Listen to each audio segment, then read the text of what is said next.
Hi there, my name is Jennifer Dixon with Thrive Yoga and Wellness and Thrive Online. And today we're going to talk about Dolphin Pose.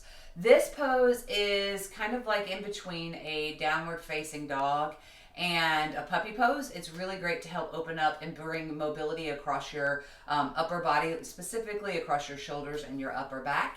And even better, it can help to build some strength in the core. Everybody wants that. And in the shoulders, triceps, biceps. It's a really great pose to also help prep you for inversions like a forearm stand or Pincha Mayurasana, because those postures require incredible strength along the shoulders and the triceps and the back, but also mobility. And so if you're one of those people that have lifted weights for a long time, or even if you've just sat at a computer and you've got really short across the chest and really long along the back, you know, that rounding, this pose can be great to help opening up some of that and creating the strength that you need to sit up straighter, but it'll also, again, help you to improve your inversion, your arm balance game. So let's go ahead and get started. You're going to get started in like a down dog position, Adho Mukha Svanasana. Hands, shoulders width distance apart, feet about hips width distance apart, hips high up into the air.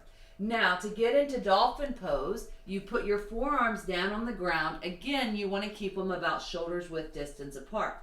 You can have your head, fingers, your eyes looking towards your fingers, or you can kind of let your head go and relax the neck, gaze in between the legs, or sort of up towards the navel, just like in downward facing dog. Now, if you notice, my heels are not all the way on the mat with my legs back this far. You can place your feet a little bit closer up towards your shoulders if your hamstrings and your calves will allow it, or you can leave them back. The further back your feet are, the less weight that's in your shoulders. So here we are in a dolphin pose. These are things that I don't love seeing. You're going to hear cues sometimes to press your chest towards your thighs. That's okay for a hot minute, but it's not a place that you want to live, especially if you tend to be hypermobile, because that's a lot of pressure in the shoulder girdle. So I tend to like to be more of a straight line instead of a back bend. And that, again, is to help to make sure that you don't put too much pressure on that shoulder joint. We want openness, but there's a point where you don't need to get that open. I actually know somebody that has hurt their shoulders, torn something, by deepening that downward dog or that dolphin pose too much, pressing that chest towards the thighs. So again, you want to have your belly in and your back is still straight. We're not doing this kind of back bend thing, chest towards the thigh so much that you have some almost like a soup bowl in the back. You want to kind of keep it straight, belly in. So here it is, like a back bend. Belly is kind of just loosey-goosey, tailbone reaching almost towards the head, and the chest pressing forward almost like towards the mat or the thighs. So keep that tailbone tight, slightly tucked, belly in, back is straight. You'll feel this in the shoulders. Now what you can do to help build strength is shimmy those feet up closer or bring one foot up like a downward facing dog. Trust me, you hold this for 5 breaths, your shoulder's going to feel it. But you always want to do it to both sides, right? So that you don't walk out of the room in circles. There's lots of fun things you can do from your dolphin pose. I love to do dolphin push-ups.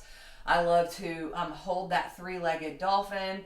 I guess that would be a half a tail dolphin maybe. That helps to build incredible strength in your shoulders, and then before you know it, instead of jumping into a Pincha Mayurasana, you'll be able to just float because your shoulders are used to holding that weight. Thank you so much for watching today's tutorial on Dolphin Pose. I hope you got a little bit out of it. I hope you practice it safely. Sometimes it feels good to seek that stretch, pressing the chest towards the thighs a little bit too much. But let's be honest, we don't always have to seek that stretchy sensation. You can go just before that, build the flexibility, but more importantly, get the strength and stability that you need to provide a safe base for your inversions, or to provide a strong foundation for excellent posture, which will help you breathe better, wake you up, look taller, and a little more slim. So Dolphin Pose is a really great pose for all of these things to practice. Let me know what you think. Let me know what exercises you like to do to help strengthen your Dolphin Pose, or once you're in Dolphin Pose, things and drills that you love to do. I've actually shot some videos for upper body drills that had a lot of Dolphin Pose drills in it, and I will link to it down below. It's like, I think it's 7 minutes, so it's really quick, but it's also really great at helping to build the strength here in the shoulders, and guess what, extra credit for the biceps and triceps. Thanks so much for watching. Make sure you like and subscribe to this channel, and if you are in Chattanooga, don't forget to come and check us out at Thrive Yoga and Wellness. We're located at 7633 East Brainerd Road. And if you aren't in Chattanooga, but you still want to work out with me, make sure you check us out at Thrive Online, thriveyogaandwellness.com/thrive-online, where you can get access to weekly live virtual workouts with me. We have tons of tutorials, a growing library of strength-based yoga-inspired practices. So it is yoga, but it's also a workout, and so you're gonna leave feeling stronger, you're gonna build endurance, but most of all, with that mind-body connection, with that breath, you're gonna leave feeling like $1,000,000, like you have just finished meditating. Thank you so much for watching. I can't wait to see you again soon. Take care. Bye-bye.